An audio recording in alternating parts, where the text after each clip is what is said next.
My name is Lois McDonald, and this is being sponsored by New California State. We are planning on dividing the state and having a part of the state that will be honoring the Constitution. And we're going back to a good Constitution, where California has changed our Constitution 900 times. And we're no longer a constitutional republic. The laws change all the time to suit the people's whims, and we end up with just a big mishmash, and nothing is working in California. We are $9 billion in debt. There is no way California can get out of debt. New California, our plan is to build 6 new dams. We will have inexpensive water and power. We have many companies that have left California. They want to come back, but they can't afford it. And so New California is the only way that we can get back to where we can afford to live in this state, and people will stop leaving. How many have friends and relatives that have left the state? Yeah, it's just impossible to live here. It's not a good place. And so if you would like to find out more about New California after the meeting, I have brochures, and we'd like to have you, if you show an interest in it, we will contact you about things that are going on. Okay, so for opening, we want to start out with an opening prayer. New California, we always start with a prayer and a flag, and a salute to the flag. So for the prayer, we would like to ask Dan to offer an opening prayer. Father, we just ask by your presence here today, Lord, we just ask that you would meet us with today, Lord, we honor you. We thank you for this country that you've offered us to live in and help us to take good care of it. And we ask, bless the day, God, that be fair and free, Lord. We just thank you for your goodness. We ask in Jesus' name. Amen. And if we could ask Jack to lead us in our flag salute. Join me. I pledge allegiance to the flag of the United States of America and to the republic for which it stands, one nation, under God, indivisible, with liberty and justice for all. Thank you very much. Do our candidates need introduction? Okay, would you like to stand one at a time? Just your name and your occupation, very brief. Sure. Yeah, hi, my name is Dan Epperson. I'm currently at pastor church, King's Assembly down the street. I've been here for 22 years, and I served on city council for 12 years, 3 terms. I was selected as the mayor 5 times. I'm the longest serving mayor in Island's history, and the mayor is selected by the body, not by the citizens. I'm elected, and then they select me. I've served on about every committee, primarily finance, wastewater, transportation. There's a lot of committees to serve when if you're on council. I teach higher education. I've been teaching that for about 20 years. I teach about 5 to 6 classes a year, 2,000 students. We're getting close. What else? I do a lot of things. I serve the community. I've always served, whether I'm in office or not. I can serve. That's what I do. That's what I'm good at. So thank you for coming out, everybody. We appreciate it. Thank you. Jack Mitchell. I am publisher of the Ledger Dispatch, the local newspaper. We've been here with my wife Teresa and our 3 kids in Amador for 24 years. I always have to look at Teresa to see if I'm right on the number of years. But publisher of the paper. I also sit on city council, served as vice mayor, first term as city council. Been on the city council for almost 2 years. I'm a volunteer firefighter. I'm your newspaper delivery boy. I've served on numerous committees. Was president of the Chamber of Commerce, of Operation Care, of Secret Witness. Have been involved with just about every philanthropy you can think of, probably through the newspaper, and also raising funds. Raised over $1 million and probably several million in the 20 years we've been here, and just believe in Amador County and believe in its people, and it's been an honor to campaign, and appreciate it. Thank you. Okay, now we'll get down to the meat of the meeting here. These are the rules rules for the debate. Each candidate will have 2 minutes to answer. They will have a reminder buzzer at 1.5 minutes to give you a warning. If you want to respond to what the other candidate said, you have a minute to respond. Okay, any questions on that? Got that? Okay. And so, I guess we're ready to go. Okay. Welcome. My name is Nikki Oneto, and I am not in the district, so I have no dog in this fight. I know both Jack and Dan, and I like them both. So I'm Chris Strong. I'm helping with the timer. I'm an Iowan resident as well. I'm with New California, and yeah, we're just asking the questions. There's going to be 2 minutes to respond. I think you already said that. And if need be, a 1-minute rebuttal response. okay. So you guys have already introduced yourselves, but we want to know if you'd like to add to it. The question is, what are your qualifications for District 2 Supervisor, and how have you contributed to the community outside of your paid positions?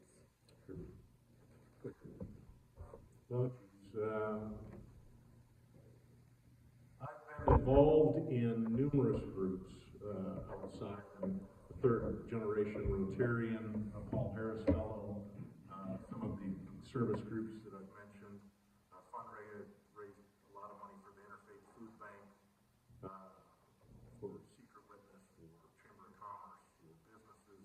Obviously, with the newspaper, you get involved in a lot of different aspects.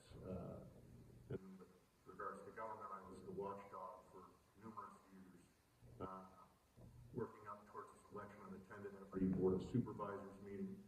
I've attended the Jackson Valley Irrigation District meetings. I've attended all the Homeowners Association meetings.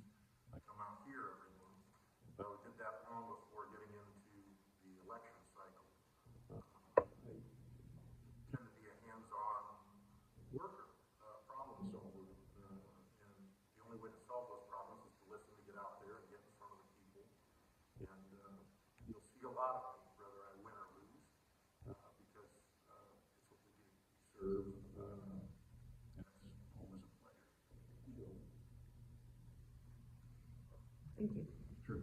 Yeah, outside of my regular job, I've been in a law enforcement county sheriff's office right now. I was one of Iowa's early chaplains probably 15 years ago. I resigned when I got elected. I just didn't want that to be confused about that. What else? So I've been on the IBC, the Iowa Business Community Association. Some things you might notice that I was a part of. Some of it, well, obviously all of it very directly. So the downtown lights in Sound Iowa, that was my idea. I just brought that to the council. IBC, we finally found the person who done it, and I can take a chunk of credit for that. The group IBC, we funded part of it, started the city.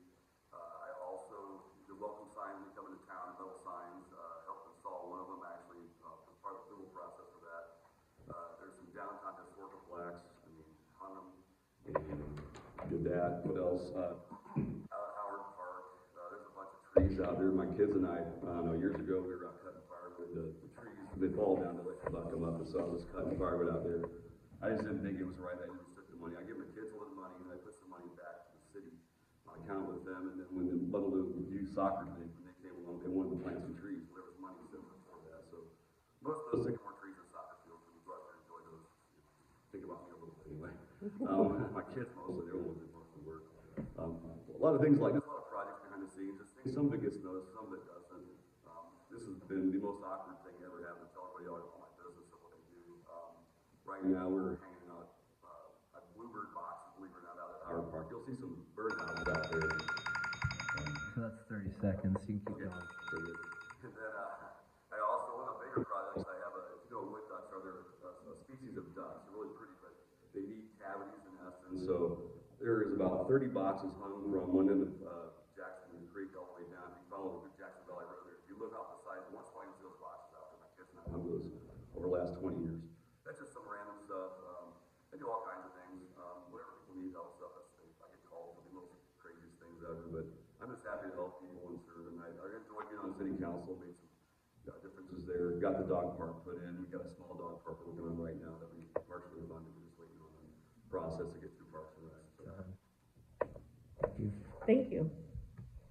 Okay. What do you think are the top 3 needs in our county right now? And what do you plan to do to meet those needs? What are your plans to meet those needs? So I'll ask that again. What do you think are the top 3 needs in our county right now, and what are your plans to meet those needs?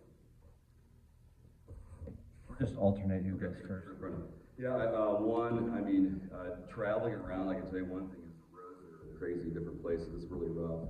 The transportation meeting the other day, there's some ideas about how to solve those problems. A lot of it revolves around funding, obviously. The back roads are worse than the front roads a lot of times. Trying to figure that out. It's expensive, and there's, the solutions are difficult because of funding sources. Right now, there's a measure for the county residents to fund that. I don't know what people's opinion of that doesn't really affect me as the city here, being a city resident. I will be paying taxes like the rest of you. Prop 3 or Prop 1 is supposed to help that out. I think the next big one is probably going to be Prop 1. The proposition has to do with health, safety, and homelessness. It passed the state. It's an unfunded mandate. I don't know how that's going to come out. They're still fleshing out the details on that. But it could be really expensive, and it's going to affect us all one or the other if that gets fully pushed out. Third one, I think public safety always ranks high. We've got Ione. While I was there, we achieved the top rank in the fire. The ranking is top. There's only I think about 25 or 30 fire departments in the state, about 300 I think in the country that are level 1, which that was no small feat. I would only just credit that whenever the chief Ken would come by and have some idea, we'd approve it most of the time. Whether that's equipment or whatever we needed to get that done. Our chief's amazing in that regard. I know that right now our sheriff's office, we're the second lowest paid office in the state, and it is challenging holding retaining. I can say this, while I was on the city council, our police fleet vehicles, we have a high turnover rate.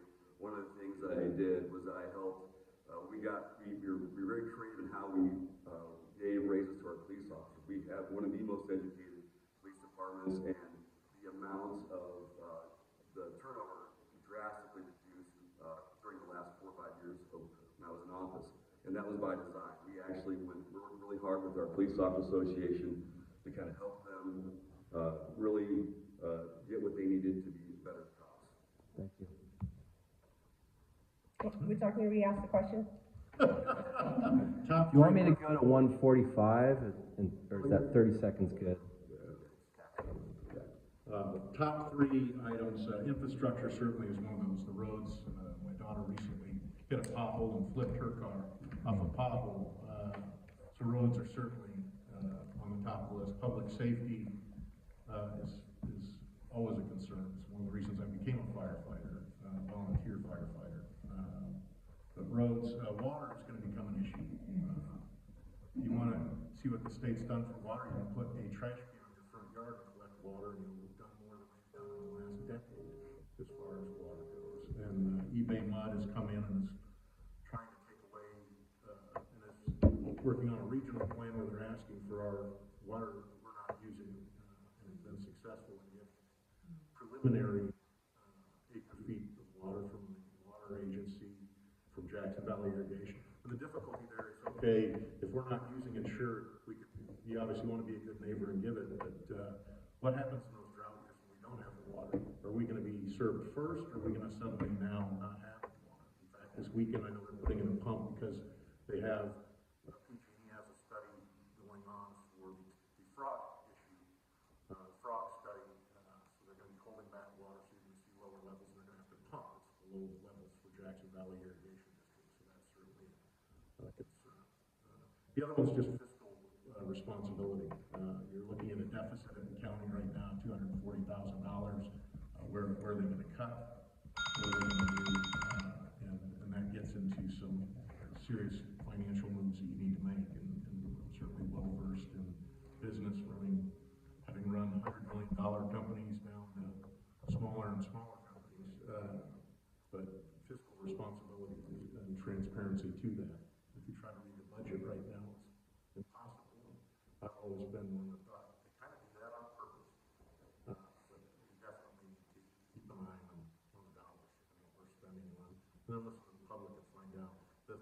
real thing I hear from a lot of people is, how am I gonna make it? How am I supposed to make it when my water goes up triple? How am I supposed to make it when permit fees go up? How am I supposed to make it off what I've got? So we need to work on that. That's some serious stuff. Thank you. Thank you. What is your vision or desire for Amador County 5 years from now, 15 years from now, 30 years from now? Or in the term too. Yeah, I mean, the current term and then going forward. If I was elected, I know some of the things that I've looked at is the, obviously, want economic development. I like living in a rural town. I think we want to keep our home the way it is. I don't want to be in Eldorado. I don't want the growth coming in. We've seen a lot. But there are certain things that we need that we're missing. One of the pieces that I've tried to focus on and really want to have happen, and I don't know if it'll be the first term, but would be a hospital down this way, a clinic. And there is, because MAC is connected to the pharmacy and ION, there is not only state funding, but federal funding with the Indian reservation. You can build a hospital, or excuse me, a clinic, say a hospital. I'd like to get started. The other part's getting a junior college trade school down here in the district, so we can keep some jobs, educate the kids, and prop up our schools and keep our schools, because we need to fight for that. We lose the school with the school district's plan, and we don't oversee the schools. Obviously, the school board does, but if you were to bring in a junior college, it turns the heads a little bit. The economic impact, your property values, as well as the danger of the student dying, getting carted over to Jackson to go to school, just doesn't sit well with me. Yeah, I think one big one, well, obviously the schools has been a thing.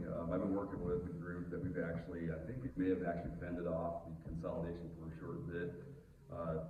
On the transportation part of that, there's a lot of process that has to happen. They're trying to put the genie back in the bottle. They've got an endpoint. It's very difficult to start with an endpoint to work to the beginning. And it's a lot of technical stuff, but you have to have an environmental impact report. You have to have a bunch of numbers telling you how many cars can you put through the roadway. Argonaut Lane does not do that. And I heard somebody say that they're going to complete Wicklow Way. Well, I sat in that commission for 12 years. There's nothing driving. The county owns a big chunk of property up there, but they don't own all the way to Stony Brook. That's a whole other problem. I don't think they're ever going to get that done, not least in my term. Part of what you do as an elected official, I figured this out right away, is that you're setting the temperature and the rules that are going to govern things down the road. I got a lot of credit for things I really didn't do. When I first got elected, I was cutting a ribbon down the volcano for the Armory Hall being redone. I just showed up. I'm like, that's my name on this plaque. They said, well, because you're in office. And then fast forward to get other things done that you didn't sign up. Again, you did, but you don't get credit for it. You're out of office. But long term, I think a big one is economic development. How do we keep businesses alive in our county? They're struggling right now. Electricity, we got to figure out a better way to do power out here. The cogen plant, when it was going, it was helping, but there may be some real opportunities there. We've got a lot of infrastructure here for power distribution, but there may be some other ways we can look at that a little bit. Just trying to bring, rates down. I'm dying. I got 3 teenage boys in my house, and it is like, I'm like, what's going on, And then, what else? Long-term, really just economics, how we bring things back. We lost our chip plant. They're not coming back. Why is it? Well, it's because it's California. That's what it really is. There's too much regulations and that kind of, that holding things back. One thing that I really have focused on was at City Hall was I got in office because I did not like the way planning was going. If they were not serving the people. I went to build 3 little classrooms for my church, and all I got was this giant wall of complaints and money and this, that, and the other. So when I got in, one of the things I did, I talked to our planner and I said, look, you serve the citizens, I don't want to hear complaints, I want to hear how you are helping them get things done. He went 10 seconds, so. I did, you can have 10 more seconds. Thanks, Jack. Thanks for that note. Thank you. We'll give you an extra 10 if you need it, Jack. Yeah. It is undeniable that many county roads are in bad shape. How would you propose to raise the money for repairs? Are you in favor of the tax increase under Measure Q on the November 5th ballot? So Measure Q, again, with every time you add a tax, you add a bureaucracy. Measure Q, supposedly only 5% that's supposed to go to oversight and administration. We watched the current proposition at the state level. I don't know, they're trying to take 30% off for global warming or greenhouse gas, or whatever they're doing. I'm like, well, that's not what it was for. That's my biggest fear. So, as it stands right now, and I was at the Transportation Committee meeting the other day, they were saying they figured it would take about 3 years from if it got voted in by the voters. It would take 3 years for that money to accrue enough to be able to do anything. One thought there is if that money should come in, and with the existing money they have now, we could buy some equipment and train our people how to run it. Because right now, we're basically everything has to be farmed out. The contract's expensive. You see what's going on downtown Island, how awesome that is. But there's some ways that maybe if we could handle our own roads, actually have a small road department, have our own equipment. There's a possibility that, because right now, they literally could be working 24 hours a day, probably for about, I would say probably for 2 years before they got caught up. I mean, if you've been a Sutter Volcano Road or Gopher Flat or any of these back roads, you go out to Comanche, there's places out there where would benefit from that. But it would be a shared piece of equipment where other entities could have access to it, and then we would basically all just kind of chip in and pay for it. I mean, if that, we haven't got the numbers aren't fleshed out yet, but if that comes to fruition, that could be one possibility. The other one is, I mean, you could have 5 more casinos. No, I'm kidding. Wait, it's a casino. The nicest roads out there are from the casino. They paid for that up front, created middle of the fight there. But you know, trying to get our partners to partner with us. We've got a lot of, you know, George Reed. They're right here grinding up rocks for us all day long. If there's a way that we could work with them and work with our other people that are already here and see if we can just work out something where it would just be a consistent, longer-term solution instead of just doing piecemeal. Martin Lane, you join that? I mean, I watched a gal the other day. I don't know what caused the accident, but if that road's rough, it's a little bit better now. They put the patches in there, but I can tell you that it's needing help too. It's just simple, the simple patches isn't enough.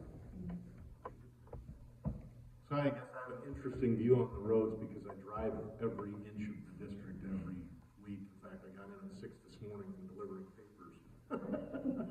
So I've seen them all. I know all the potholes, and I know when the new ones come in. Measure M,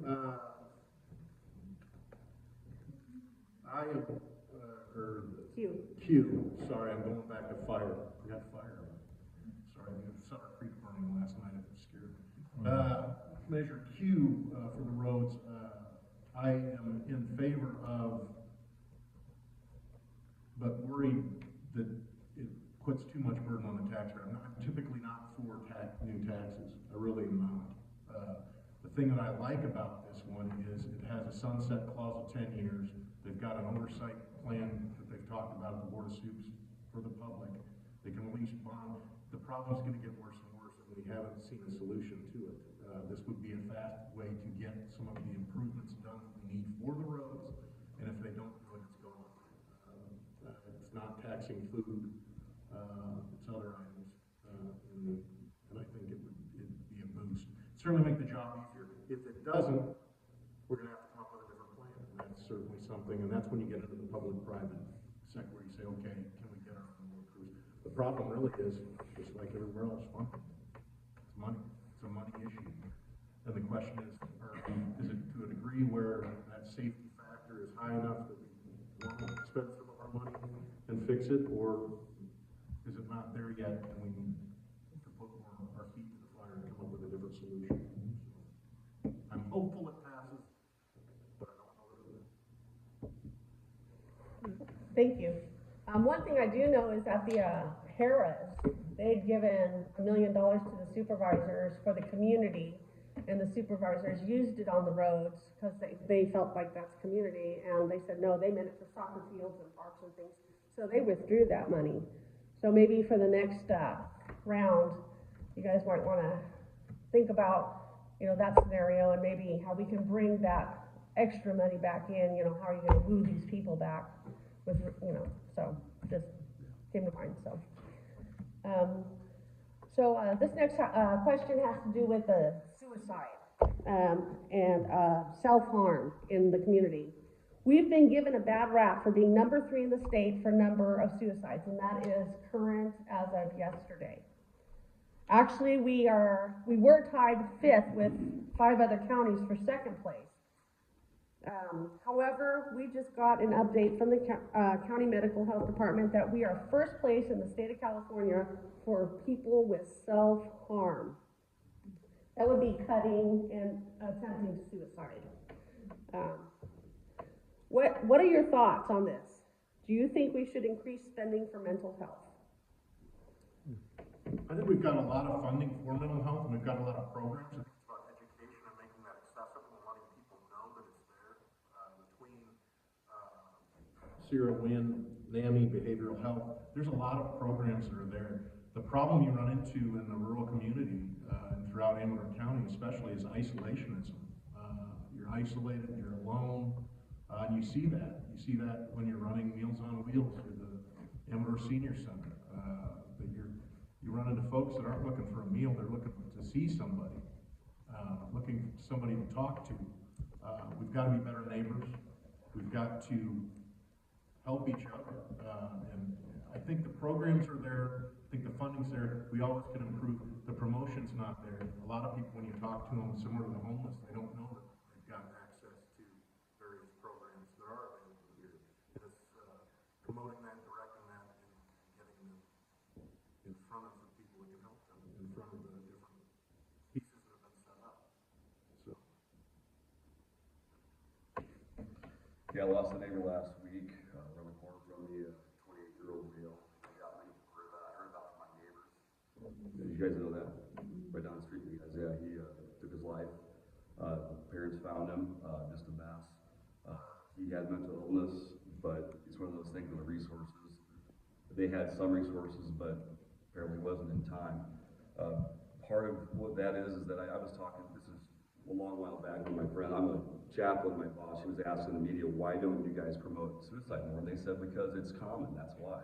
And people just don't know, what's out there. You would think with all the promotions that people would know, but they don't. And a lot of it has to do, and like you said, you have to have that personal contact. You have to know your neighbors. That's what I like about where I live. I mean, I know almost all my neighbors. If a dog's out, they put him back in the house. And I think that's where we have to promote that, really encourage people to do better. We had a national night out last week with the police department. I do love IOM because there's a lot of things we do together. And I think that's the key is really knowing each other. Just trying to figure that out. But there's a lot of resources we have to do more. And I can tell you that the state, if they're going to mandate more, and we don't know what that's going to look like, but that hopefully there's not funding there yet. But we need to find out what the funding we do have, put that to better work. And there's a lot to do. It's a very difficult thing. The suicides, they run from young to old. That's the problem too. There's a lot of people it's our culture. People don't know each other like they used to. I think that sometimes they have the resources. It has a stigma to it.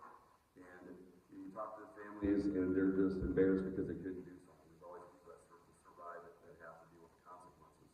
And getting beyond that, I think, is probably the first step. Is just making it more known that this is common and that reaching out for help is normal. But that's not where we're at right now.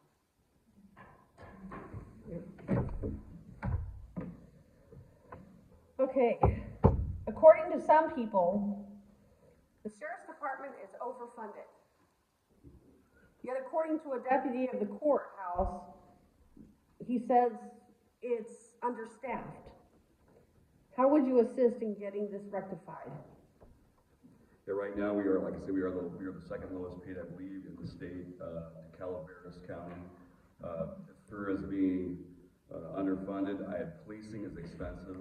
When I first came on, we were in real jeopardy of losing our police department in Ione. And again, being strategic at how you give raises, and we're looking at getting raises in Ione early on. We're going bankrupt, so that wasn't going to happen. We had a really good working relationship with the Ione Police Officers Association, and we said, look guys, this is the deal. Nobody's going to have a job here in about 6 months if we keep going. And I got elected, we found out we were at $1.2 million, if I saw my flyer.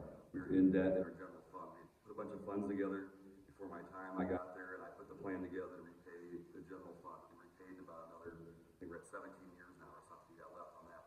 That being said, part of that was trying to figure out how do we give our guys value without giving all the money back to the state taxes. And so one of the things is we did education credits. We had one, like I said, we had one of the most educated police departments in the state. We had most of our guys at one time had bachelor's degrees. We tried to make them more valuable to keep them longer because onboarding somebody is insanely expensive. Right now, you're giving $5,000 or $10,000 bonuses down at the sheriff's office, and even that's not a draw. I've met with a guy who's a recruiter for Sunnyvale. They're paying what was it? It was $105,000 to $215,000 for a new person working on their police and fire department. I was like, holy smokes, how can you compete with that? I mean, there's no way we can compete with that. So we got to find a way to add value to our guys, train them better, and encourage them. You know, one of the things I do as a law enforcement chaplain, I don't work with the public, I work with the police. My boss is a little more active than I am, but we try to be down at the office as much as we can, and we talk to the guys.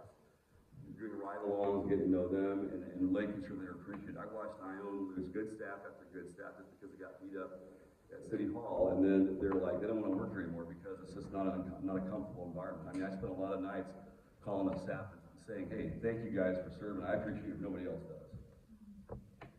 Thanks.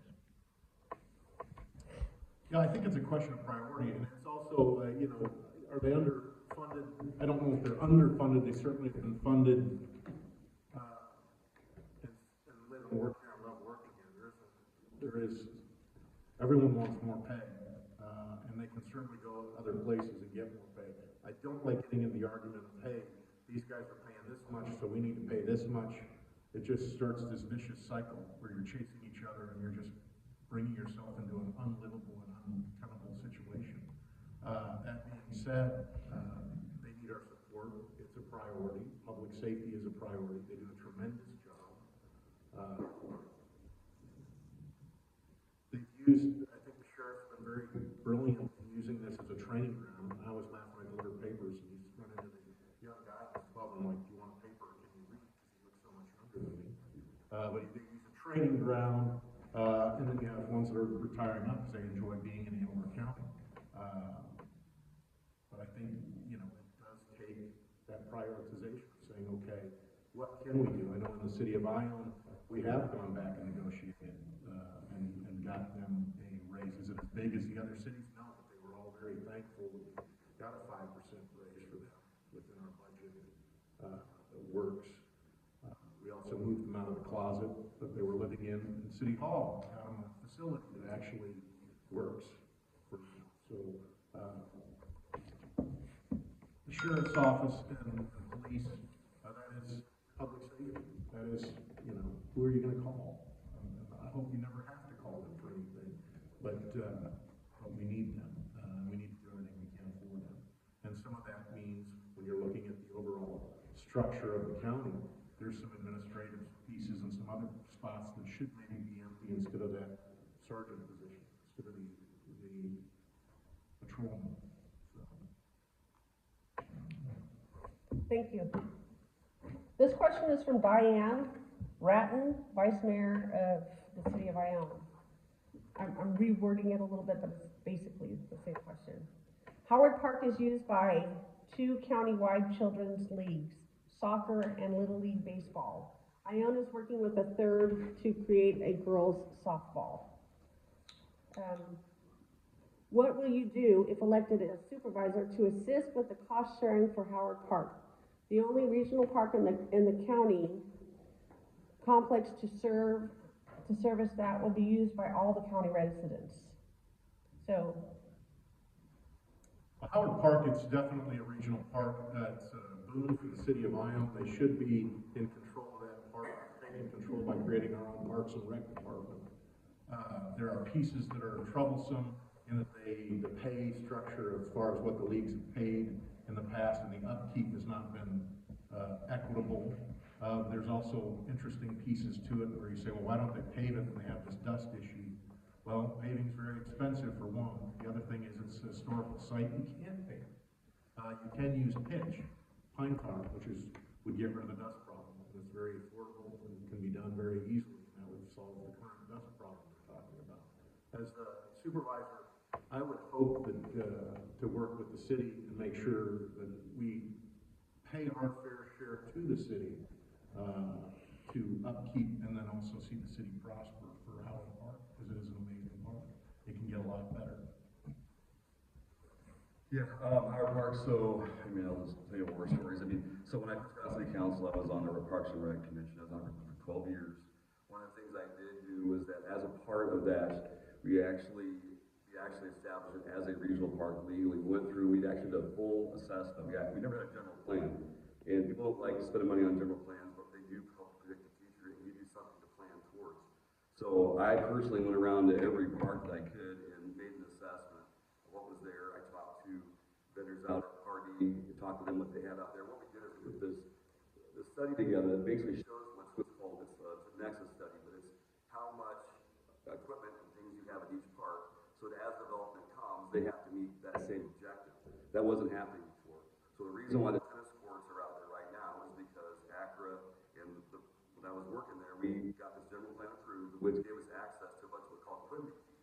Sorry, it's technical level, but equipment fees were fees that were assessed in our zip code, and that money actually paid for those courts. That was something that I worked on pretty diligently to get that done. We also assessed, like Pat Poo's Park, looked at that out there. I think it probably needs some more shade structures, talking to people out there. It's got a nice little fishing pond and some other stuff. But it's, when you have, being a part of ACRA, I mean, it was a little bit expensive. We actually saved a lot more money long term. They're out now. That's not my decision. That's fine. Your decision. I know it was your decision. But what that does, though, it restricts you from having access to other funds and other fees. So, longer term, I mean, the dust issue, I was out there, I was actually walking through the soccer field last night. It was like, I could not believe it was the biggest ball. I thought it was fog. It was so thick, the dust was. It's got to be mitigated. I know when I was on council, we actually applied a product to a certain section of it that actually reduced that. We negotiated with the Little League Soccer League to increase the fees. Basically, they can either pay the fee or they can do in-kind services. And in-kind is a lot better typically because you get a lot more bang for your buck. So you have people that are part of the soccer league and say, hey, we need $10,000 worth of the work what you have to offer. And then we work together to get that done. And I don't know if it's a park as much as a squirrel farm out there. That's unbelievable. Anyway. I was out at the back by the soccer field. I swear I counted 50 squirrels. Sometimes they go across in hordes. It's incredible. They'll be on National Geographic.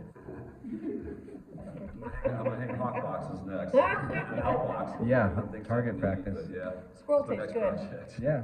Squirrel tastes real good. We need the ground squirrels, whatever. Thank you. Many residents of Amador are concerned that California is becoming, or even has already become, a socialist or communist province. Do you agree with this? With that in any way? And if so, how are you going to fix or prevent this? Do you want me to repeat that? Yeah, it's my turn. All right.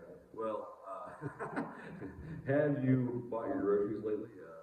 I mean, I'm a gun owner. I'm a gun instructor. And honestly, I can't tell if they're subverting the Second Amendment on purpose or to enrich lawyers. Because every time they pass a law, a lot of these laws are completely unconstitutional on their face. It's not complicated. It's obvious that they're unconstitutional. So every time they pass an unconstitutional law, it gets enacted, and immediately there's a lawsuit thrown in. And then the lawsuit kicks off. And what you're doing is the lawyer class is making a lot of money. I owned on a ranch, wild pigs on the coast by Bradley. It's called. The guy, I was like, and he had a 17,000 acre ranch. His neighbors were public storage, public storage, that company, him. Also a major grocery chain would live inside his ranch. Live inside the ranch of the lawyer, okay? I work plenty of lawyers, a lot of good guys out there. Like this guy made so much money, he was able to afford a 17,000 acre ranch. I was like, what is going on? And it was he worked for Half Moon Bay and some other jurisdiction out of Salinas. I was like, man, that's crazy. So so you see, that's what I think is happening. I don't know, I can't tell if they're doing this on purpose or they're just trying to get rich. That's just one facet of it. As far as free speech, you hear the rhetoric out there, definitely they're doing things that are definitely hampering our ability to say and do what we want to do. Our freedom, I mean, if you want to take away somebody's freedom, raise their consumption of oil or natural gas or whatever. I mean, you raise utilities, you are a slave and you probably don't even know it. And I think that's somehow we've got to figure out how that, I mean, we've got to figure out how to produce our own energy and be a little more independent when it comes to those things. My wife said they should build a small nuclear plant in Amador County. give us all free electricity for about 10 years, I think that would make me happy. They have in submarines, you can build them over on another place or wherever they have the wood burning plows. We have to get that in the neighborhood, of course. But Yeah. don't tell Carbondale. One small solution for us. Yeah, New California, right? Certainly seems over time they keep taking little pieces away and changing the rules over and over again. You get on the national scope, they've got us so divided, and I think it's on purpose. They want Democrat versus Republican, and quite honestly, I think we're all American, and I'm tired of the division. We need to be problem solvers, we need to work together. I think absolutely there's pieces when you get rid of voter rules where you don't have to register, or you don't have to have an ID. That's insane, people. That is just taking one. I've spent a career on defending freedom of the press, your freedom of speech, freedom of press, really, freedom of free press. It's something I strongly believe in, and when I look at the freedom of speech and the pieces that they do in social media, and certainly the world has changed. The interesting thing is the more they say, the less they listen. So yeah, I think there's some pieces that need to be worked on heavily. It starts here with solving problems, talking together, being better neighbors, listening, and then going to work on those pieces that we see together we need to fight for. I've seen at the Board of Supervisors, they said, hey, we've got the time, we could do with our size, we could do hand ballot counts. Why not? We got the time. I think there's little things. We got to watch out for each other, and we got to take them on. And that's why I spent a lot of time talking to Senator Alvarado Gill from the state and from McClintock. If you give them an inch, they'll take them off.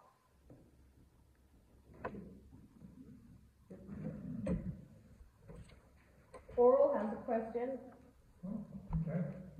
And if anyone else has any questions, just feel free to, we've got a little bit of extra time. We're doing good on time, so. I was a psychologist at Preston Youth Facility until it closed in 2011. And I have a question about it. It's been closed, 15 years now. So I'd like to ask you, if Ken is here, how do you feel about our nonprofit, we have a nonprofit group, the Story Preston Foundation, that would like to team up with the Bureau of Indian Affairs to redevelop Preston as a trade school? Jack mentioned something about a trade school or a college, and in that connection, how do you feel, should it be a public college, or would it be a community private program? So, I know I've asked several questions in one, but I'm interested in what you think, and also, how could the supervisors help in this program? Because our current supervisor has not helped at all over the last few years. I say that. Thank you. Well, you got to get the. That's how we go. You got to get the players together. Preston facility is an interesting one. There's pieces to that. A lot of folks, and I didn't know it for years until I was on the fire department and trained out there. When you open up that front sally port and walk into that building and realize, wow, what a great city hall or what a great police station this would have been with plenty. And then you walk around the corner, there's a 2,500 seat theater sitting empty. And then you have a commissary that's could run food trucks, could run a senior center, could run a community center. The hard part with it is a giant facility, and there's pieces that everyone wants. Mule Creek State Prison wants a piece, CCR wants a piece of it, the Cal Fire wants a piece of it, the city wants a piece of it. And honestly, they've been focused on, well, I want this, none of them can do it alone. You need to bring the players together. You need to get Cal Fire, CDCR, the city. I've looked at a couple things, junior college or trade school. I haven't gotten to the point whether it should be semi-private or public. I would hope for public, but I'm not opposed to semi-private. But you got to get the players together to decide on that and piece that out. And then you look at the cost of cleanup and that. I even looked at one time and talked to McClintock about putting a National Guard unit up there, which would be another piece that you could possibly do. There's a lot of opportunity. It's really this gem that's sitting in our backyard that looks like it needs to be polished heavy, but and really for the supervisor, it's going to be getting the pieces together, those players together to say, okay, what piece do you want? How can we make this happen? And I think everybody. Yeah, when I was in office, I talked to the facilities director probably 3 years ago, and part of what's going on is that CAL FIRE is still using parts where they're going to be using it. They're supposed to activate the little fire department that's out there, and they were going to move in. So I don't know how CAL FIRE works, but they actually have, there's a bunch of housing out there. They don't go through the city because they just build housing, right? They've got a lot of people stationed out there. They were supposed to expand on the back half of Preston itself. They initially, people thought they weren't going to part it up. Last conversation I had, they were right literally before COVID. It was probably the 18th of March. I was actually talking to facilities over there. I had about 3 dates. We had planned to open it back up with the citizens to go in. I was trying to get developers and citizens to go in and actually take a good look at it because nobody really knows what's back there. I was back there in 2011 when they closed. They had a big closing day. We all could go in. That was the last time the public was allowed in there. But we figured out just to get people kind of get a little vision for what's back in there. There's a big church that seats about 300 people. The hall there seats 2,500, but it seats at least 5, I would suggest. There's a lot of one of the nicest little restaurant buildings is in there. The problem is that the state, I don't think they know what they want to do with it yet. All the housing up front is dilapidated. Most houses have been condemned for 20 years. But the big problem is infrastructure. All they want to put apartments over there by the fire station too. The front end of that whole thing, you'd have to upsize the lateral because all the wastewater right now goes over to the prison. To undo that, you'd have to go through, basically raise the place and then reroute everything back into Ione, which we're nearing capacity out here. So there's a lot of like infrastructure things. I mean, and they're not unsurmountable. They're just things that we have to kind of keep in the back of our mind. They are looking at getting rid of some of the front stuff sooner than later, from what I understand. I'm not sure if that's still in the offing. COVID really threw everything sideways. There was at the time we were looking at getting Tamarack Lodge for the Preston Castle Foundation. One thing I can say that I did get done with the Chief Mackey, we were calling people that are trying to get that fire break that's out in front of CAL FIRE right now. I can take some credit for that because that was one of the last things I got done because we kept calling people down there because that's owned by CDCR, not by the CAL FIRE, but we got that started, so preserve it that way. So. I got the permit. See, we're already working together on something, so that's good. So. What do you think about the Bureau of Indian Affairs, the federal side from the state? I mean, you'd have to have that conversation and get that going. I mean, that's one of those things. I mean, if you're getting something workable, that's always a problem. I mean, it's really good to have ideas, but actually brass tacks, getting people in the room together, that is always a challenge. If they were on board, I mean, there is definitely some room there. We have to figure that out with the details always work each other. It's details and getting the players together for sure, and the size of the scope of work that needs to be done out there. There's some parts to it that you walk in and like the auditorium church. They just walk in and it's done. I mean, it's like put a close seminar. But yeah, it's getting the players together for sure. And I think that's getting them all. You don't want to leave anyone out. So certainly the Bureau of Indian Affairs, CAL FIRE,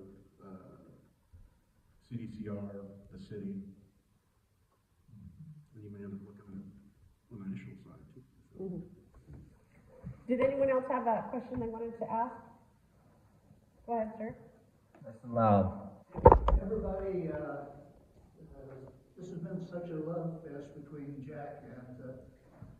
Epperson. I'm almost wondering how I'm asking the question, but you did say, Mr. Epperson, that Jack apparently by himself approved a contract with the city manager for over 160,000 plus benefits. Yeah. I'm wondering how one man could possibly do that. As powerful as he might be.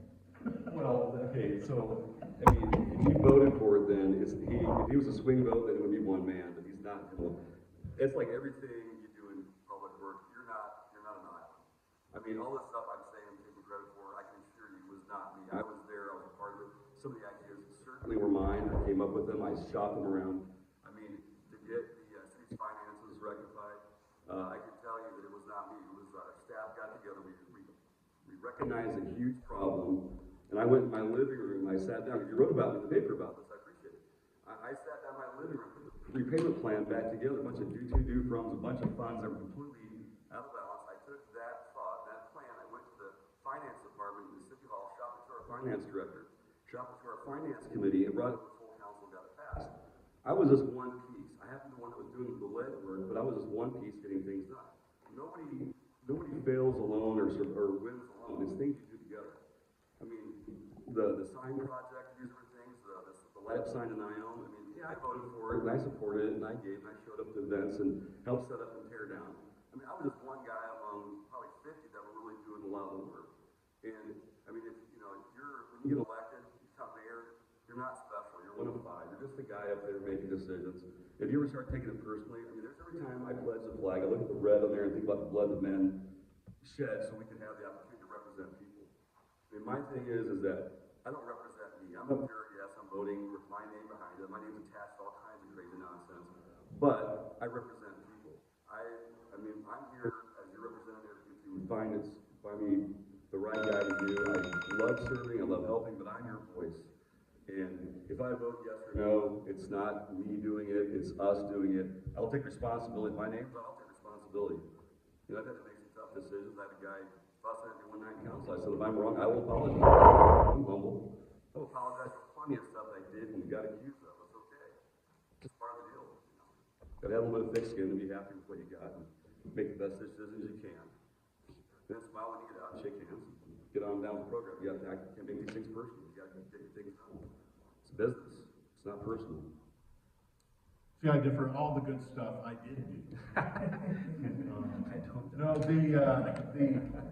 the city manager contract, I did vote yes for that. The one that they had hired without public review that was in place after the snafu, going through, was known for election tampering, allegedly, and also for borrowing from restricted funds, which the city had done 27 times, borrowing on the future of our city to fund the city. And that may have been an emergency measure that needed to be done, but you basically set up where you have to have developments or something going on, like the build out to pay the bills. So yeah, I did. It was a bad pick as far as city manager. Then when we went in, we set up an ad hoc committee. The public unanimously wanted George Lee to take that position. The city council unanimously wanted him to take that position. He's got a lot of business and financial skills, and some of that's paid off already. We took all of our bank accounts and went and bartered with the banks for a higher interest rate. So when we were getting, during Dan's 14 years, $5,000 in interest a year, this year so far, we've had over $267,000 coming back to you. Your money's working for you. That is a financial move. So yeah, I've made some financial decisions that certainly we've spent some money, but in the long run, it pays back twofold, threefold, and builds a better future for Ione, where we get to be back in the driver's seat as opposed to just hanging off ahead and chasing our tails. So I would like to read about that. Was that? 1 minute. 1 minute, thank you. So when I was elected, there was 27 funds that were definitely interfund borrowing. Actually, my first term in office, we identified that, put the plan to repay it back together. I also inherited a very unpopular city manager. I mean, I heard all kinds of stuff during the election campaign about this, that, and the other. We looked at every email, everything we possibly could, went through the fine-tooth comb. We could not find a smoking gun that this person was intentionally defrauding the citizens. Couldn't find it. The bar for being irresponsible is very low. You can be super irresponsible and you don't have to go to jail as a city manager. But when we had a city manager who was unpopular, the job of the councilman is to manage the manager, not to simply, cause more trouble. So when instead of firing city manager cost the city another $100,000, which then we have to backfill with an interim. I mean, it was going to cost the city about $250,000 just to simply get rid of the city manager, because the job is to manage the manager. Is my time up? Yeah. Okay. That's good then. So, I didn't do it. Did you want to respond back to that? Or? He was a bad manager. I fired hired him, and I got a good one. Anyone else have a question? Yes. Go ahead. Wait, let's just see if anyone else has one since you've gone before. Go ahead. Chris? When you were elected civilly on the board of Zoos, your priority be District 2, or will it be the whole county? Yeah. District 2. Obviously, your decisions affect the whole county, and again, just like serving on a city council, the votes you make affect the whole county, so there is the whole piece to that. But your focus really ought to be your constituents, those that get you elected. You ought to be out there listening and working for and making sure that every one of you can come up and talk to me and say, hey, I need you to work on this. And that's day and night, weekends, holidays, all the way through. And as my wife knows, I'm a workaholic. I don't give up, and I fight. And I will fight for you. On my days on council, they're 12 years, not 14, but thanks for the bonus. But I can tell you that one of the things that, I fought for Ione every day that I was in that office, and there was, people, said I didn't fight. I fought plenty. When I fought with ARSA all the time, I got yelled at plenty by ARSA because they were sending water and not paying for it. We're treating their water and they're not paying their fair share. We fought about that. And then, the current city council actually hired the city manager who actually was suing us. They hired her and brought her in her house. I'm like, what is going on? She sued us. She actually initiated a lawsuit with ARSA. And so now we're paying on both ends. Now the fox is in the hen house. And I would never have hired her for what they paid for. I paid $50,000 for 6 months for every interim city manager we ever hired. No benefits, and at the end of the day, we got to report what needs to happen in Ione. We hired another person, like almost double the rate, and we didn't get a report at the end. We got somebody who had already sued us was now actively in office. But I did fight for Ione. I went to plenty of meetings. I arbitrated. That was one of the biggest fights in Ione house. It was wastewater and how it was going to be paid for. And we would go have these meetings and negotiate. I negotiated. I also found out that there were a lot of things that we disagreed on, but there were lots of places we could work on. So if there were things as a group, the cities could get together and do something and raise money, because a lot of times for different programs, you put it together, you get money together. The ACRA was one thing. We got all the cities and the county together.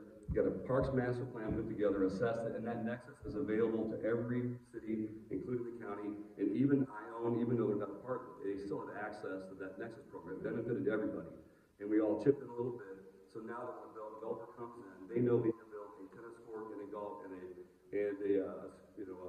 basketball court or whatever things with their play structures. How many per residence do you need? That was all done because we worked together. There's a lot of things you can work together, get money together, and then get problems solved together. Some stuff you got to fight about. Good. Anyone else? It's a simple question. I was worried about that. He loaded that one. Does the county of Amador get its fair share of state funding? And if not, why not? I know Ione, we get about, I think it's 3 to 6% of what we pay in property taxes. The school district gets 80-some% of that. You didn't know that. Fair share. The problem is we've got a small population and a lot of land. So those two things, fight about them. I think we should get more because we have a different need than what people do. I like the fact that we have measure up because the people out of the area come to visit us, they pay taxes and it supports our fire departments. I love that. I don't know. It's simple answer, I guess. I think you get your fair share in some spots, and other spots you don't. But one place you definitely don't get your fair share is your voice. Amador County is not going to rock a state election one way or the other. So they just don't really spend a lot of time. It's interesting to me every time the election cycle rolls around, because I know exactly who I'm going to meet, whoever's running, and that's the one time I'm probably going to see them. I have been impressed with Senator Colorado Gill. She's spoken, and it has been more of a voice.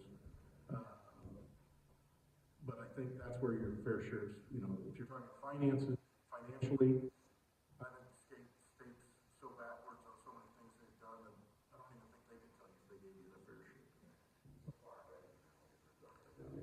And just so you guys know, with New California, to put a shameless plug,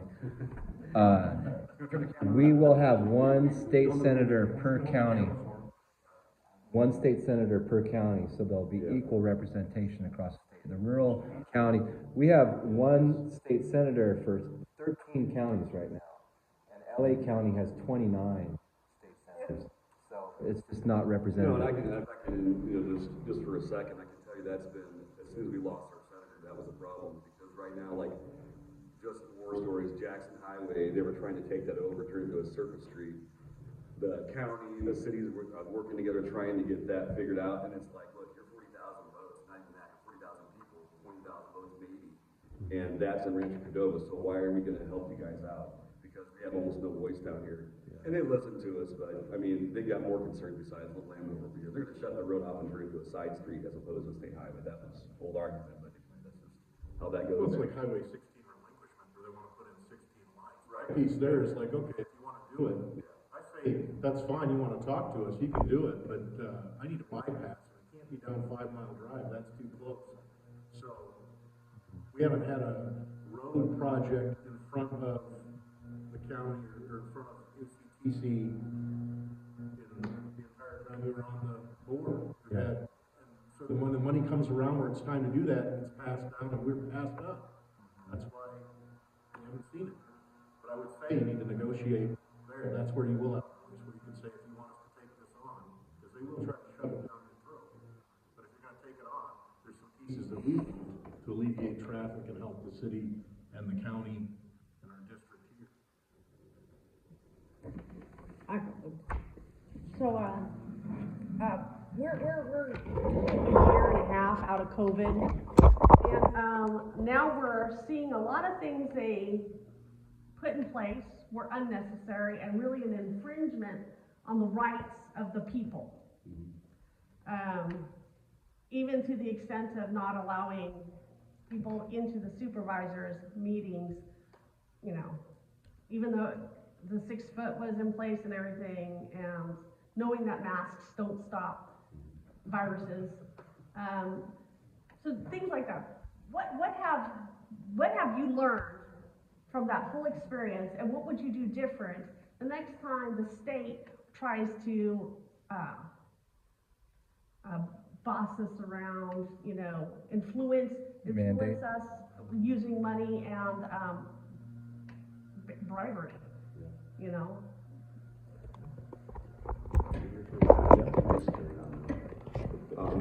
I'll say this, I know, so I was in city council when that happened. I was actually going to celebrate my 50th birthday on March 22nd, when the whole thing came down, so I know that date very well. Super cool. So like a good citizen, I listened to the state, and they wanted us to shut down, so we stopped meeting together at church, went online like a lot of people did. Yeah, about 6 weeks. My wife's in the ER nurse, so we're on the bus here, but she works downtown Sacramento. She runs the ER a couple days a week. If you're in Sutter downtown, you might run across her if you have an emergency. Sorry, babe, it's okay? All right, love you. She runs the place. She's hardcore down there. You want to just drop her name, you'll get help. But that being said, so I was talking to her, we're watching the news. Nothing is lining up. Nothing. It's like it's empty. She's like, they're losing millions of dollars a day down there. The hospital's a ghost town. What is going on? The surge didn't happen clear until August. And so about 6 weeks into it, I'm getting really uptight. And I'm like, in September, where was I? July. There we go. She knows better than I do. All I know is this. I wasn't seeing it happen. And I talked to our city manager. I talked to our Dr. Rita. I know her personally. I know her kids. And I talked to the chief of police. I said, look, we're going back to church on Sunday. We're going to go outside, the open air. I'm going to have my people that are more risky areas. They're going to be upwind. Everybody else will be downwind. We're going to separate. We're going back to church. I said, my kids, my teens are already suffering. I'm seeing what's happening to them. And I'm like, it's going to stop. I was just done. But I was like, there's no way that I'm going to keep my kids separate. The suicide rates went through the roof in that town. That's one of the reasons why I get this problem. And I'm passionate about it because I'm like, we lost one person in my church, and that person was actually working for a state agency and contacted through his kid. Devastating for my good friends.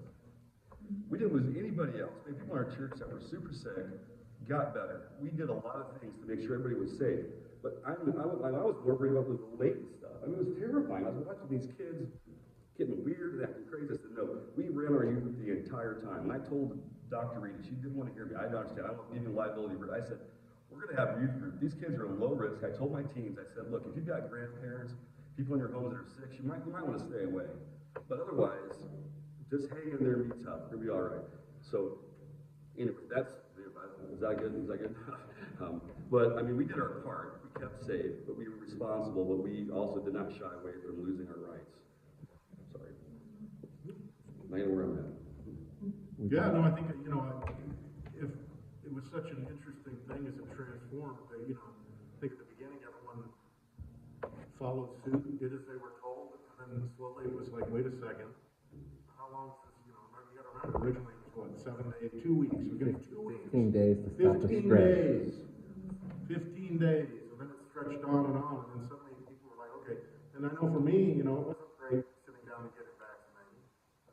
I don't know if I would have done it, I didn't really think about it, I didn't have to, because as a volunteer firefighter, if I wanted to do fire service and do the medicals that we go on in that, I was required to get vaccinated. And so, I did. That was a choice that I made. Now, I will say at the same time, I didn't ever look at anyone and say, man, you need to get vaccinated, you need to get vaccinated. And I can tell you in the paper, it was interesting having conversations with folks that would say, hey, I understand they're serving burgers down at Mellon Phase, are you going to do anything about it? And I did. I went down and got a burger. So, yeah, you've got to watch. And I think the beauty of the situation, if there is anything positive out of it, is that there's certain times where you see the groups, I talk about the division between, whether it be a political party, where you see everyone come together and say, man, we really got messed on that together. I feel like that way when you get into presidential debates. I felt like for 5 seconds in that first debate, everyone looked at each other and said, is this the best we got? What's going on? And that wasn't one side, that was everyone. And then we went back to fighting. But, you know, I think it's a wake-up call. You've got to watch what's going on. That's, you know, I really was proud of the way the county handled it. I was proud of law enforcement, the way they handled it, and I thought it was reasonable. They didn't go crazy, but they did their best to keep everyone kind of going. So. Does anyone else have a question? No, it's her second one. You gotta wait. You have 2 already. The apple's a bit. Gotta keep the rules. Well, she's gonna ask a question and then you can after if you want. It's gerrymandering. Can't do He's it. already got an office, man. When it's both in office, that's what we do that. She's got one more. Very nice. Keep him in. Very nice. Like that? So as we know, California border is wide open down south. Well, the rumors of what they get given to them doesn't, I mean, it affects us, but we have no control over what happens in the south. But what we, working at the grocery store as a cashier, I see such a huge uptake in non-English speaking citizens, non-English speaking people going through the line. They cannot speak a lick of English. They almost don't even know how much money to give you. They just kind of hand you money. And more dinero, you have to learn a little bit of it. So it is affecting us. And for some you say, well, because we don't see them very much, you know, on the street or something, doesn't mean they're not here. But because they shop and they have to eat, I see them in the store. So, what are you going to do to protect our homes from illegal immigrants, people getting kicked out, so that they can get more money from an illegal immigrant family or families living in one building? And a tap on our resources, you know, our health and human services, our schools, our health department, our hospital. I mean, all of this is taking away from the citizens that are here now.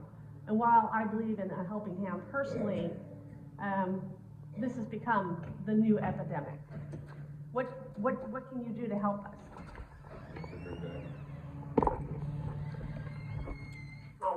certainly the law enforcement, and I kind of tied in with it, it's very similar to like the homeless population, where you say, okay, what are we gonna do about it? I'm for the helping hand as well, but sometimes they're not gonna take the help. Education's a big part too. It's really locally, as far as what you can do, you're gonna be pretty limited. I mean, I can't go down and close it. It is interesting to see politically, you have one side that was in office that said they were gonna build a wall and close down the borders, and then the other side, oh, no, no, no, no, and now that side's suddenly saying, oh, no, we do need to get cities. It reminds me of, Governor Newsom saying, we can't move the homeless out of this area. We can't, and now it's like, okay, we need to move these people.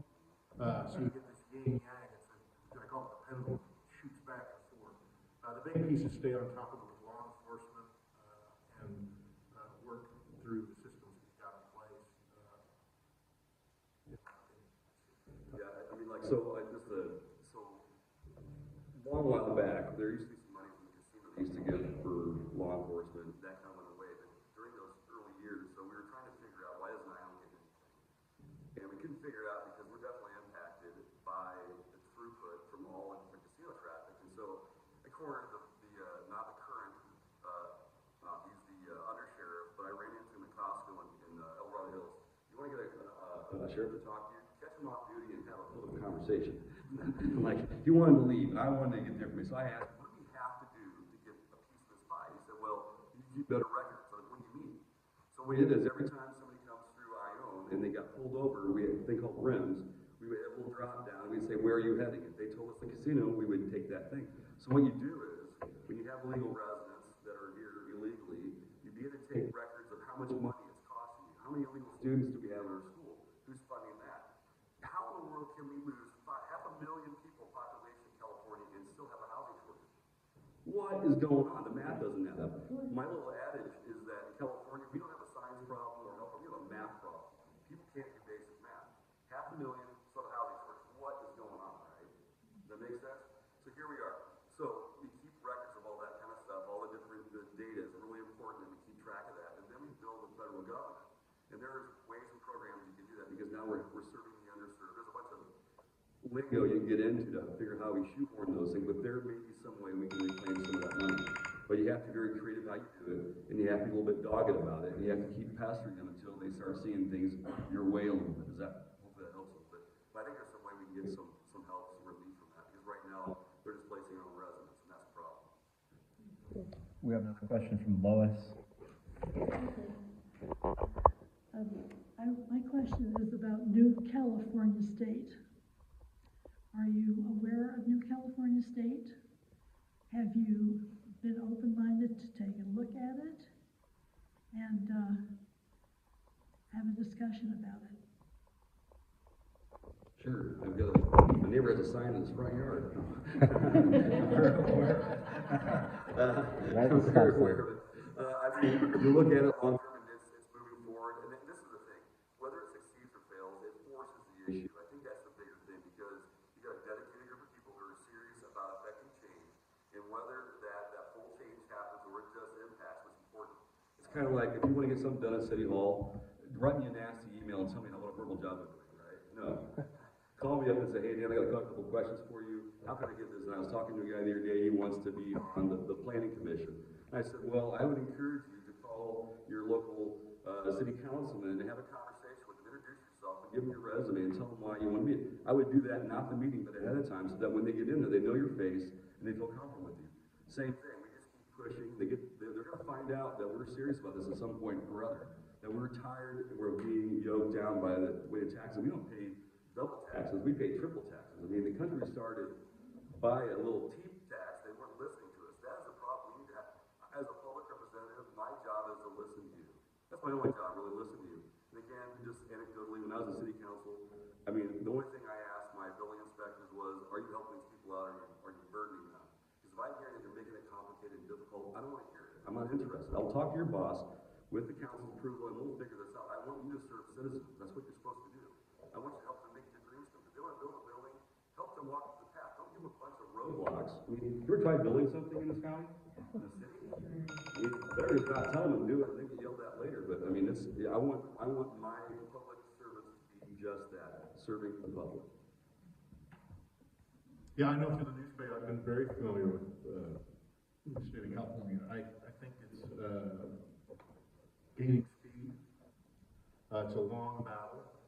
It's a hard battle because you have the machines of the Republican Party and the Democrat Party that'll do anything and everything to make sure you don't succeed. So it's going to be a long, hard battle. It is important to get your voice out there, and as Dan had said, if it succeeds, it succeeds. But I think you're getting more and more people, and call it timing or the current situation the country's in, and the pieces that you're seeing, that everyone's starting to say, and certainly in California, saying this just doesn't work. And you've seen some success in the history of other states that have hit the reset button, which is kind of what the new state does. So. Just to add, I don't think centralized power ever says, here you go, we want to decentralize. Because we the people to rule the country. But it's a fight, but the biggest thing in my opinion has always been the financial situation, because I think we have $100 trillion deficit in California, which is insane. And it's more and more people are leaving, more businesses are leaving. I mean, there's payroll laws that are just ludicrous, and not to mention the corporation laws and stuff. So I think that's the biggest thing is it might have to be forced from a financial viewpoint, but we'll see. We can let Oral give us last question. Sure. You've been You're so up. patient. Thank you. I was just gonna ask if, we could split the district. How, two districts here and how these gentlemen. Dan said no, doesn't want to share. Gerrymandering. And I agreed, I said no, so. I just, really appreciate, both gentlemen, and I think, either one of them would do a great job on the Board of Supervisors. So,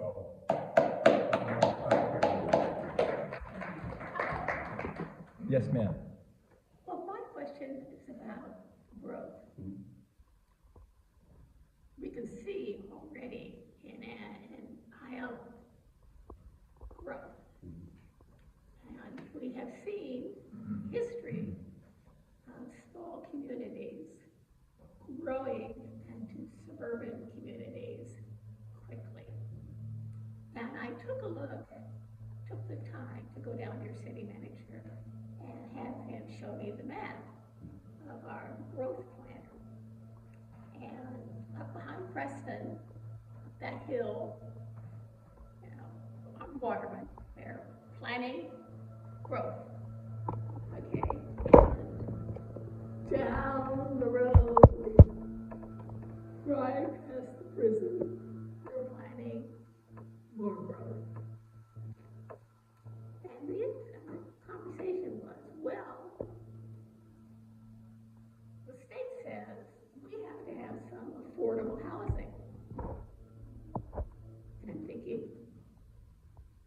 big subdivision over here, little remote subdivision over there. What's the affordable housing plan for growth? And I own. And you both Well, I know, have been city managers, so. I know at one time Dan had his name on a letter that was for a violent piece. There was going to be literally a project, a huge, massive project on Waterman that flipped everybody out, which is not the answer. I like to see it low income spread throughout what they're building. And the problem I have with growth in general, and Ione specifically, is they've been chasing their tails because they don't have the tax revenues coming in off of economic side of businesses. They've had to do it by building houses. And you've got to flip that, and there's some ways to do that in economic development. One of them being without having to change anything. U.S. Mines has a little property that's in the city limits that you could make that their sales office instead of all that revenue going to the county. It's going to come to the city, and that not building anything. I also think I think you need to expand your city boundaries so you have more control over the industrial park and all the way out to the highway over here. my answer for low-income housing. And I think also there's pieces that we brought in. They did not have anyone working the first-time homebuyer grants. We have $250,000 that you can do in first-time homebuyer plans, and no one was working that. We've got someone working that program now. But as far as low-income, you need to disperse that out. I don't want to blight part of the town and have the good part of town and the bad part of town. I always laugh looking back when we moved down here 14 years ago. We moved from Sutter Creek, and everyone said, well, that's crazy. You're moving to Ione. Why would you move to Ione? And they're like, we love Ione. They said, where are you living? And I was like, well, I'm up over off of Castle Oaks. And, oh, that's not Ione. That's Castle Oaks. Yeah. It's insulting. It's insulting to the rest of the town. We moved here. This is my wife. When I met her, we were in a small town. This is a Texas town minus the town square, and kind of the same mentality. We're loud, proud, and we're going to get it done. But you need to spread out that low income. You can't blight part of the town, and then you got to get economic development so you don't just keep building neighborhoods because you don't have the revenue any other way. Question. She's got to answer that one first. Okay. So when you this first sentence about that name on a letter, that is exactly why I'm skeptical of the media. Because that letter, I was responding to a letter that I received. A letter was not, I did not endorse anything at all. I just said, I got your letter. I actually had the guys at my office at the church. I talked to them about an hour and a half. These guys are slick shoes. They're dressed about like this. They came in and they were going to put in. Yeah, see, you're nicely dressed. Well, you said slick. I like that slick. See, now you're taking my time. Sorry. Give them the extra 15 seconds. There you go. So I talked to these guys, and I told them, I said, your first step, you've got a huge optics problem. You're going to put in 300, 600 apartments. I said, good luck. I said, it's affordable housing, right? That's not what people are hearing like this. Sure, they're not hearing affordable housing. They're hearing poor, expensive people, more law enforcement. That's exactly what the residents are hearing. You've got a major optics problem. If you want to get through that, you're going to have to do some shopping pretty fast because there's already a stir. They didn't listen. Guess what? 70 people showed up at City Hall yelling at me because of the news article, and I'm like, look, I just said I got the letter. I didn't endorse anything, okay? So that piece aside, and then besides the actual optics of it, they had huge infrastructure problems. They had to upsize the sewer lateral, power, water, everything. We had to super upsize, and it cost them probably $3 million to get through planning on that. I don't think they had a lot of money. I don't think they probably would have cared, honestly, but that went down the side. So, to address your question, now a little different, more specifically. So, low-income housing is an element that every city is required to have on their general plan. Our low-income housing has moved from here to here to here. We've staved it off for 12 years. I suspect we can stave it off another 12 years. The governor is trying to mandate that small towns have affordable housing. Now, how we go about that, I certainly do not want to have 300 or 600 apartments behind Fire Station 2. It's very convenient for emergencies, though. Just hop the fence to help people, right? But there you still have to have an element for it to be a certified general plan. That's why it's there. That's the short, long story.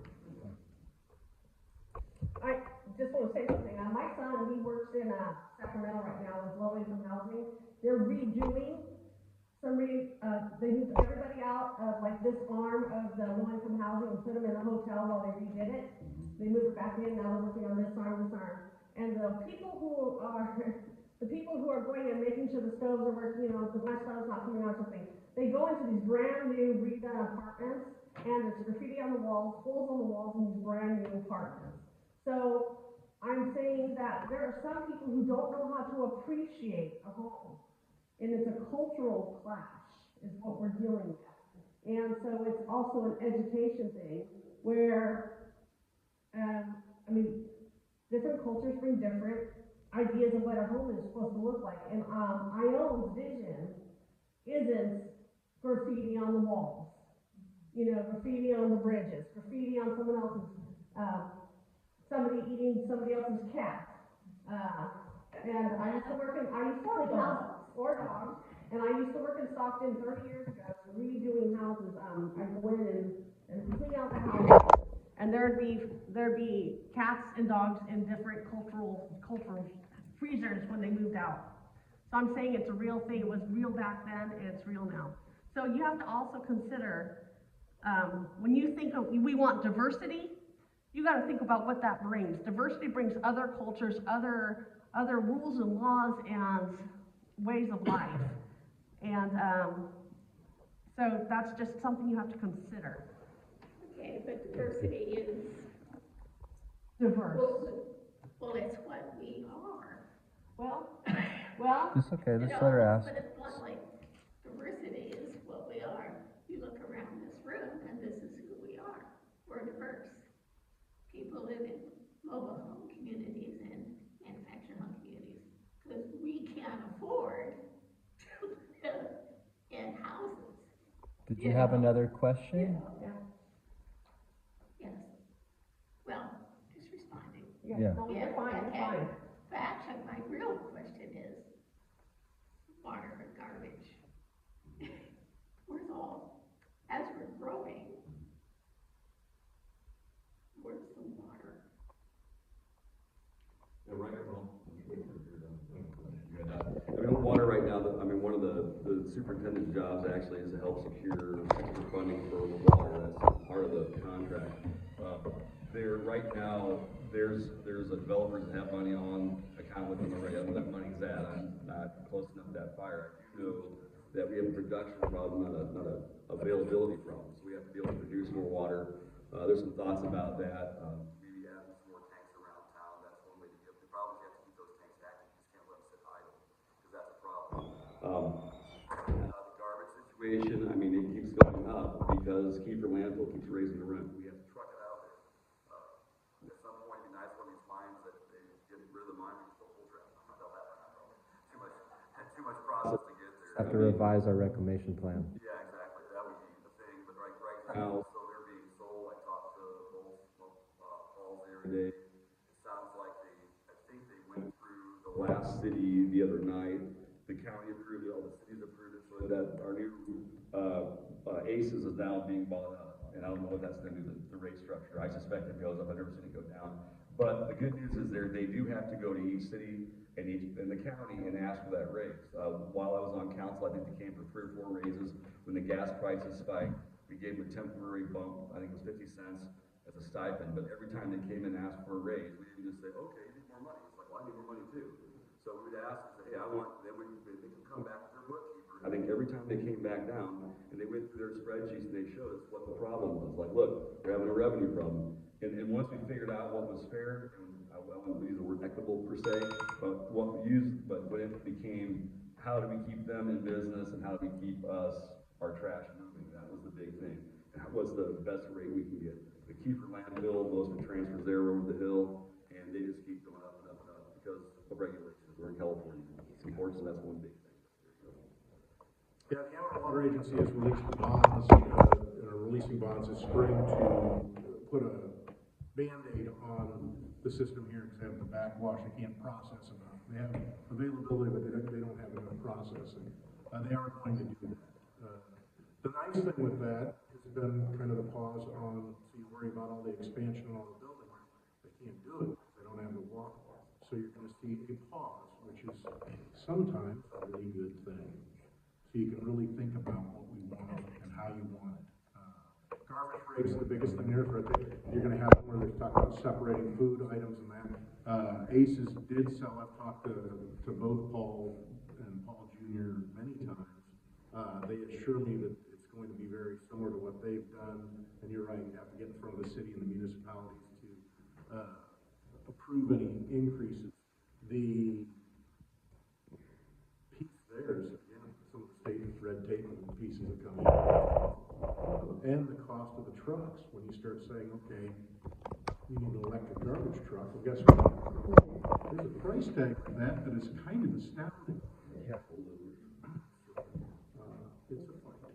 But you're gonna see the water pieces come in, as a stopgap that they say, and I'm kind of excited for the pause, honestly. And I would say too about the diversity issue, I would say this, I would just say know your neighbors. I got neighbors from half a dozen countries on my own block.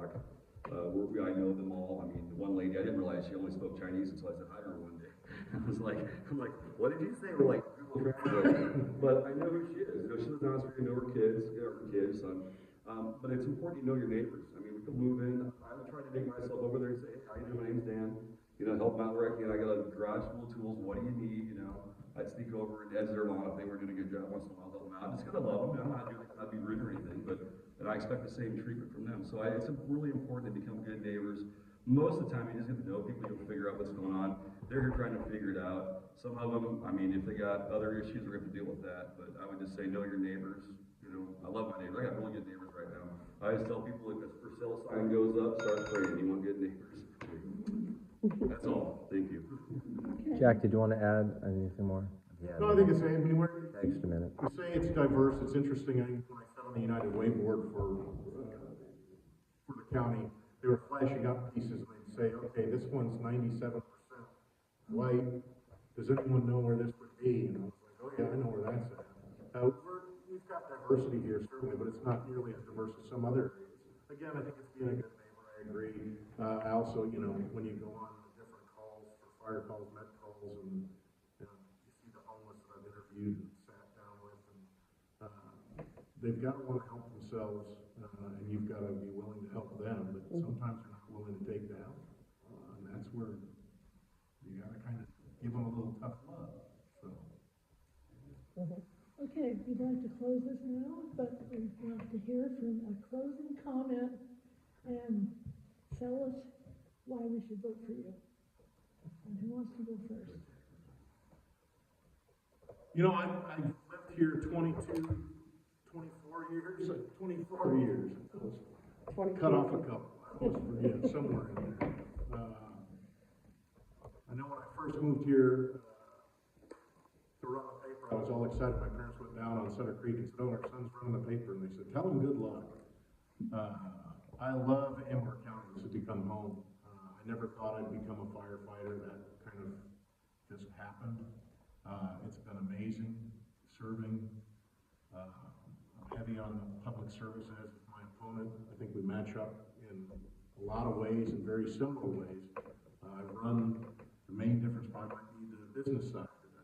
People forget that I ran an 11-county newspaper with a $130 million budget and printing press before moving here. I went backwards. I moved because I wanted to know everybody, and I wanted them to know me, so that when I was writing something or they had something on paper, Dan could call me and say, would you put that letter, why'd you do that? To my face, so I can answer you.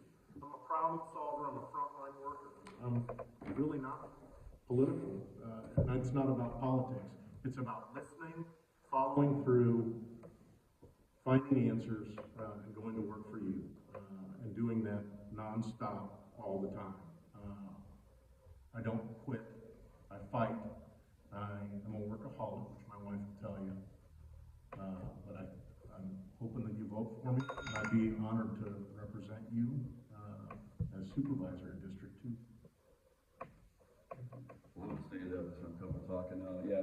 Thank you guys for coming out. I really appreciate your attendance. Most welcome. I've raised 4 kids now. The bonus kids living with us are getting guardianship here later this month. I'm not gonna know my neighbors. Love my neighbors. I've served them. I got 2 Amador kids and 3 Argonaut kids now.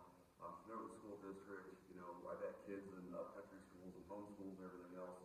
But I really am passionate. My wife, how I got in politics, my wife was like, you bust the tea more than anybody I know. So she's got to go do something. So I decided to go do something.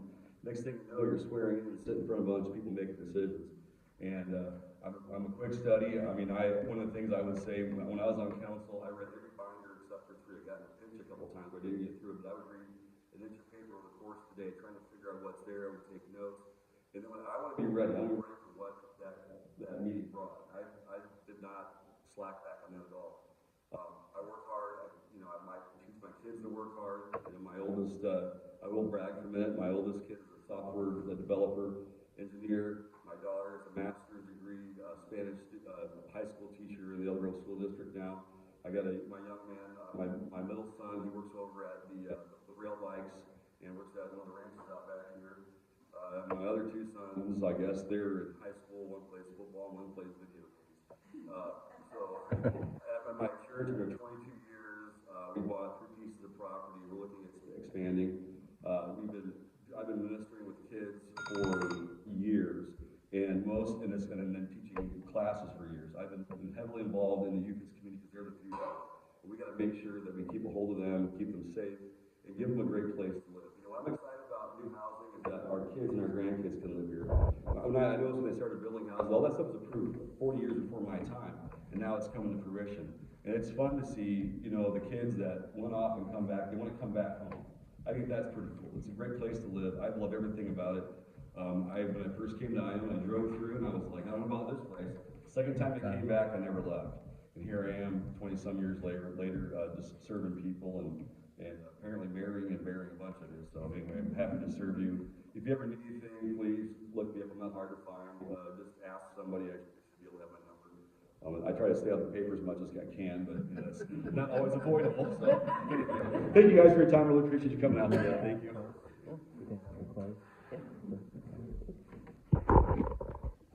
Okay, really grateful for you coming today. And, are you willing to do this again? Oh, yeah, I think so. Well, if you don't show up, I'll be Thank everybody for coming. We are going to be having another chance to talk to them again on Sunday afternoon at 2 o'clock in this building. So if you want to tell your neighbors how great it was and to come on Sunday, and you can talk to them again. Bring new questions. Oh, bring the same ones, we like that. We'll be doing some of the same questions. We like that, softball them in. Yeah, bring some new questions and just kind of consider what you're hearing and reading about and what you're gonna want to know from these guys again. So, thank you so much for coming.